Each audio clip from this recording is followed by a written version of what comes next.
అన్నయ్య, రేపు సిటీకి వెళ్ళిపోతున్నాను. సామాన్ అన్నీ సర్దుకున్నాను. మంచిది. ఎలాగో ఇక్కడ ఉంటే నీకు నాకు గొడవలే కదా, ఎవరి దారి వాళ్ళు చూసుకోవడం ఉత్తమం. అన్నయ్య, వెళ్ళే ముందు నీతో ఒక మాట చెప్పాలని వచ్చాను. మనిద్దరం పంచుకున్న కొన్నేళ్ల జ్ఞాపకాలు ఈ గదిలోనే ఉన్నాయి. నువ్వు కొనిచ్చిన మొదటి షర్టు నా దగ్గరే ఉంది. అవన్నీ పాత విషయాలు. ఇప్పుడు నువ్వు సంపాదిస్తున్నావు, ఇంకా నీకు నా అవసరం లేదు. అన్నయ్య, ఆస్తి పంపకాలప్పుడు నాకు ఎక్కువ భాగం ఇచ్చావు. ఎందుకు? నీకు పెళ్ళి కావాలి, బాధ్యతలు ఉన్నాయి కాబట్టి. మరి నీ సంగతి?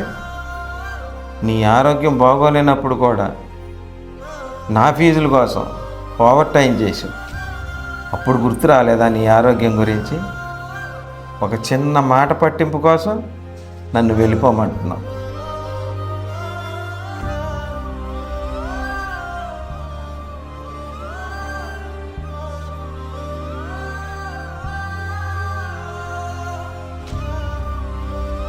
నేను సిటీలో ఎంత సంపాదించినా రాత్రి అయితే అన్నం తినమనే అన్నయ్య ఉండడు.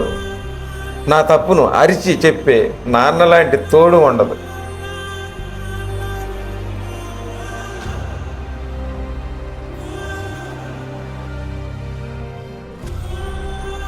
బయట ప్రపంచం చాలా క్రూరంగా ఉంది అన్నయ్య. ఎవరి స్వార్థం వాళ్ళది. కానీ నాకు ఈ ఇంట్లో నువ్వు ఉన్నావన్న ధైర్యం ఉంది అన్నయ్య.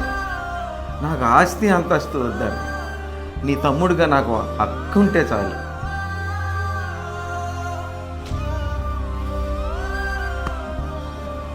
రేపు వెళ్తున్నావు కదా? అవునా అన్నయ్య? టికెట్ క్యాన్సిల్ చేసుకో. అలాగే అన్నయ్య. నా కోపం నీ మీద కాదురా, నీకన్నీ అమర్చి పెట్టలేకపోతున్నానన్న నా అసమర్థత మీద. మనం ఎక్కడికి వెళ్ళినా కలిసే వెళ్దాం, లేదా ఇక్కడే కలిసే ఉందాం. ఇల్లు అంటే 4 గోడలు కాదు, మనసు కలిసిన మనసులు. గొడవలు జరిగినప్పుడు మాటలు వదిలేయండి, మనిషిని వదులుకోకండి.